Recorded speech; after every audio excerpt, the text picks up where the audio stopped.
Hi everyone, welcome to Beyond Pesto. My name is Holly Jones and I'm the Helping Hands Kitchen Garden Manager at UT Gardens.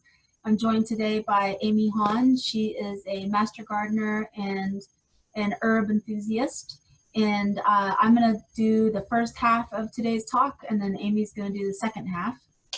We're going to talk about lots of different basil varieties. So we love basil and we love growing it, and so we wanted to share some of those unique varieties that we enjoy with you all, and we're going to look at a few recipes that you can use to eat them as well. So the first one that we're going to talk about is Thai basil, and so this is a subspecies of your classic Italian basil. It is highly ornamental, so really pretty plant.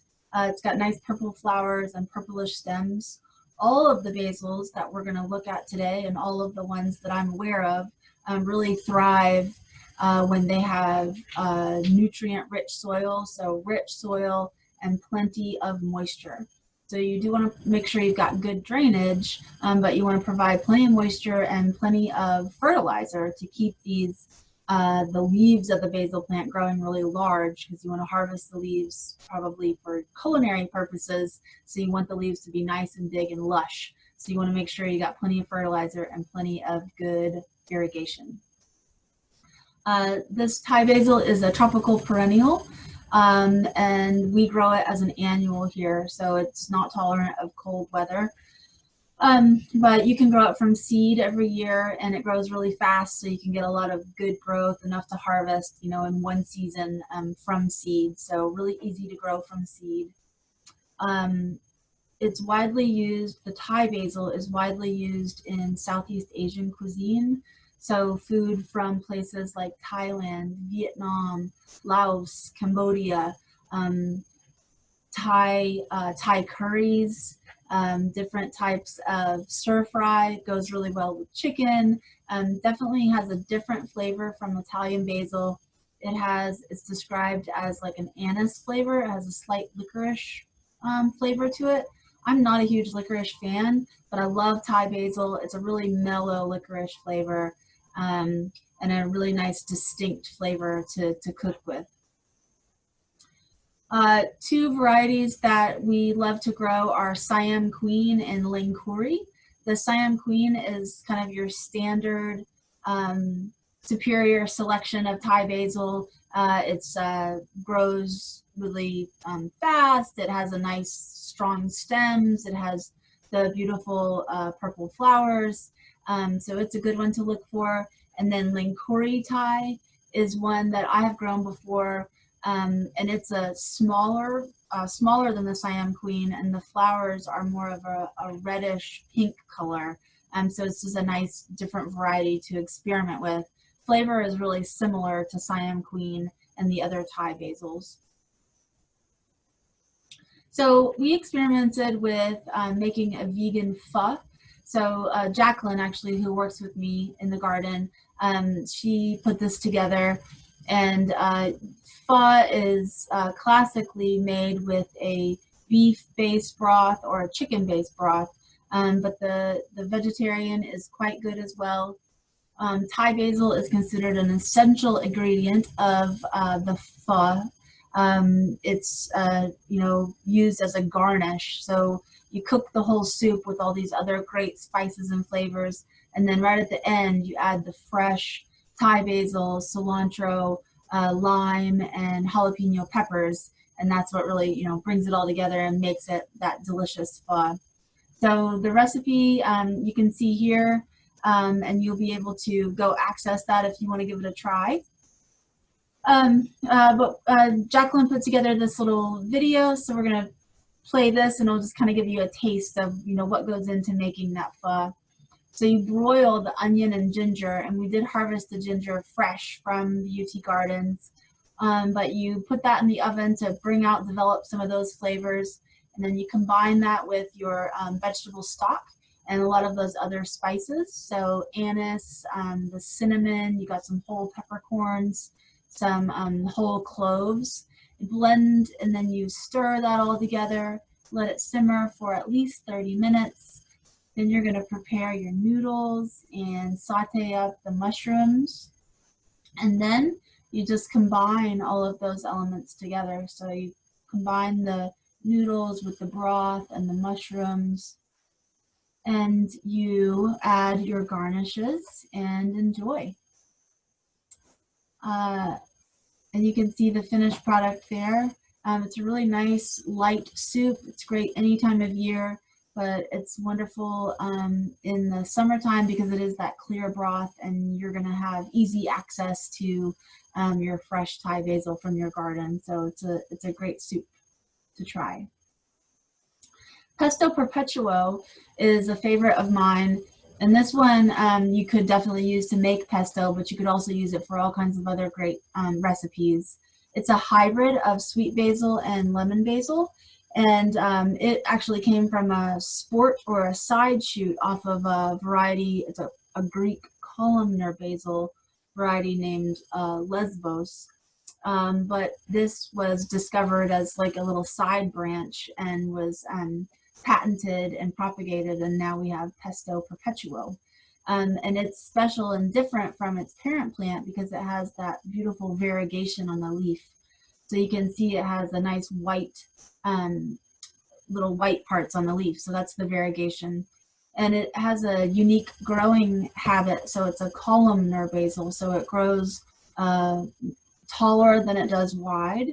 And it has a really stout growth habit, so it's nice and sort of compact and stays really tidy throughout its life. It has very few flowers, so you're not going to be getting seed from this Pesto Perpetuo. You would propagate it vegetatively, or you would find plants that had been propagated. You can overwinter it, so once you've invested in one of these plants, you can keep it year after year. But you would have to bring it indoors to overwinter it. And the key there is just you got to have enough light to keep it happy in the wintertime, and it's going to slow down in its growth quite a bit, so you want to make sure not to overwater it in the winter. But the flavor is similar to classic Italian, and with a hint of lemon basil, because it is a hybrid between the classic Italian and the lemon basil. It makes a beautiful garnish.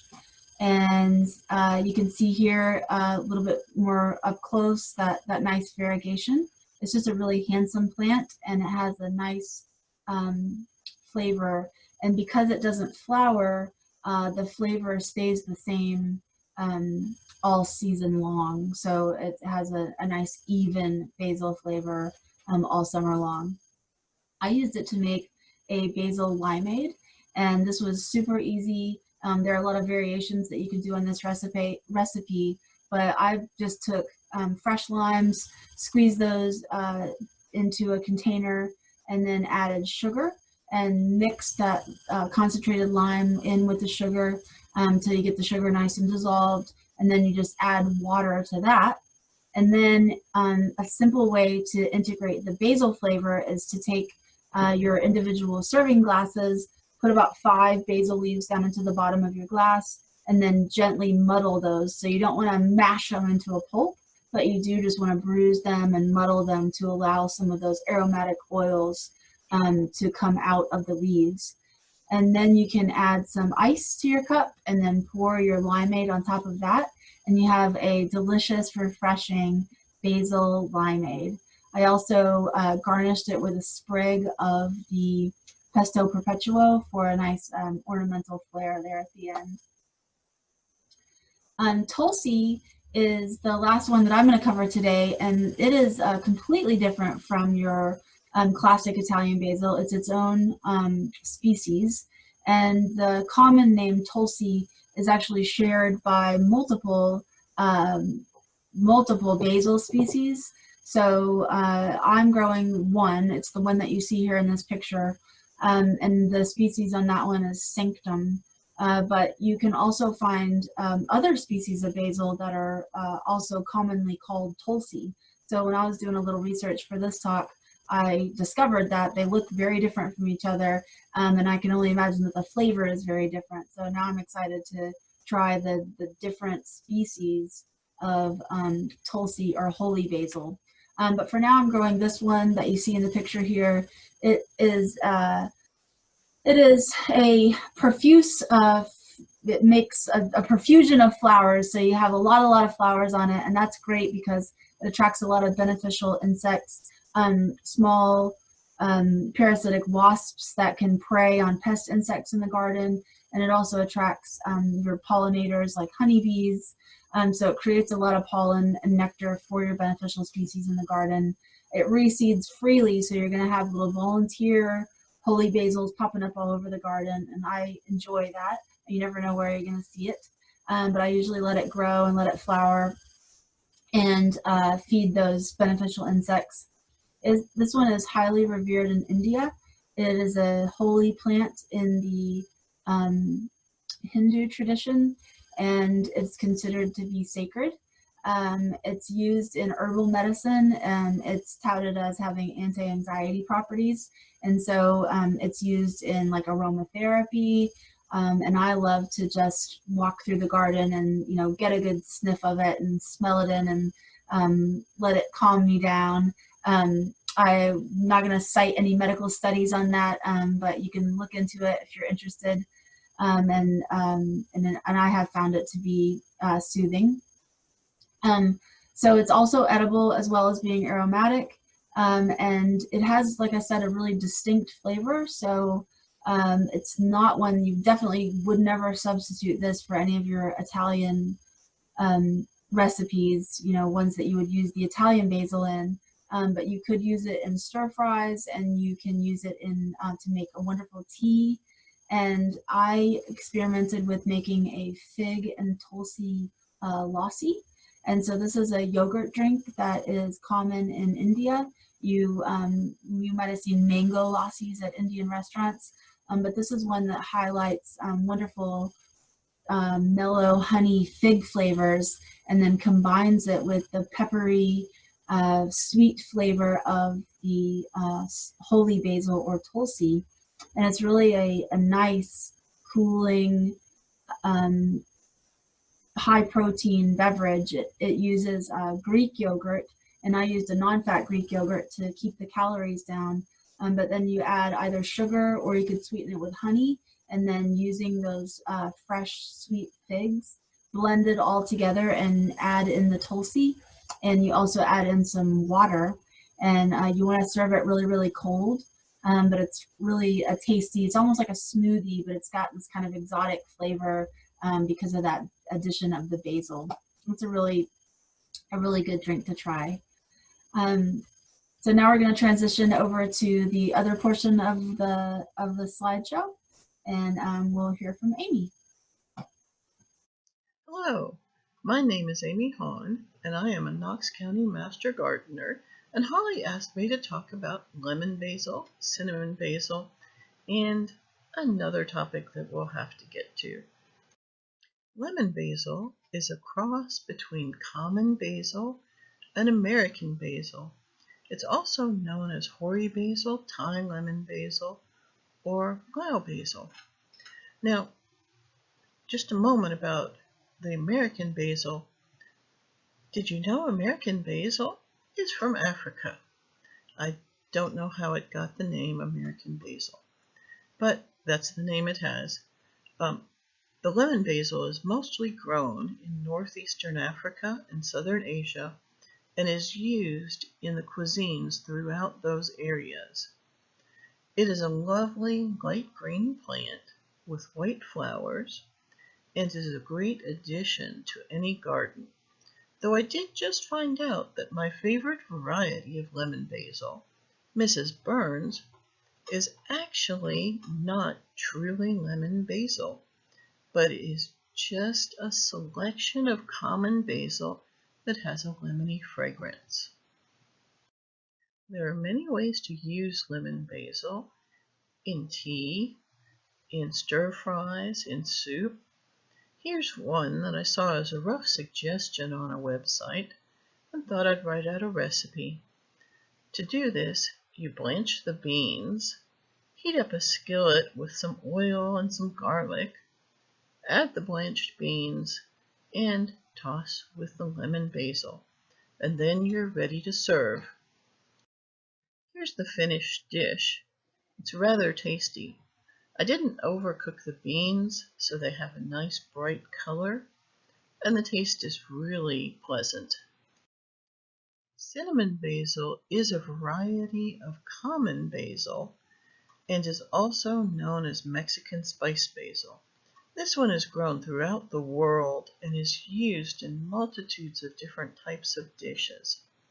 I particularly like it for its purple stems and pink flowers, and it has always been a really good grower for me and has really made a nice addition to my garden.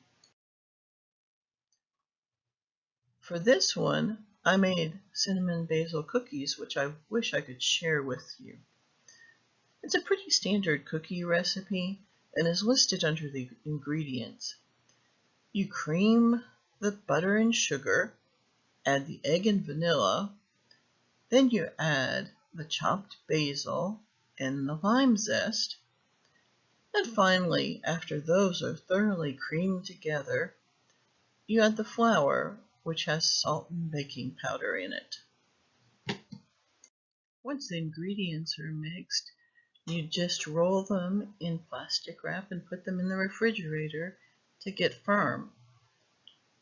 When I did mine, I cut them into sections and rolled them into balls before I put them on the cookie sheet to bake. Here are the finished cookies. I really wish I could share them with you, but since we can't do that right now, I hope you're able to make some of your own. I hope you've enjoyed learning about all these different types of basils and ways to use them.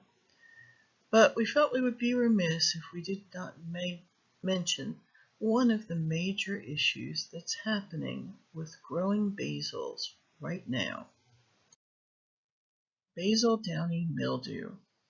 You can see its scientific name, which I'm not going to attempt to pronounce right now. It was first reported in Florida in 2007 and has been seen in Tennessee since 2009. It is a disease that can really set back your basil and keep it from making it through the whole summer, and also make the leaves not good for harvesting and use. The symptoms are yellowed leaves, a downy underside to the leaves, as you can see in this picture right here. You can also see dying sections on the leaves. To manage this disease, you want to ensure there's good airflow by separating your plants a reasonable distance apart. Avoid overhead watering, which can splash the spores of this mildew up onto your plants. If you're starting from seed, look for disease-tested seed. There is some available, though I don't know how widespread that availability is right now. There are also quite a few resistant varieties of common basil. I'm not quite sure about the different varieties of basil, though some are probably resistant naturally to this disease. And you can resort to fungicides if needed. There are quite a few organic and synthetic possibilities in that realm, and to find out where those are, you can go to the reference listed here from Cornell to find that. Basils have a multitude of uses in the garden, and when they go to flower, are wonderful plants for pollinators. I hope you're able to enjoy them in your gardens, and hope that this has given you some more varied uses for them. Thank you.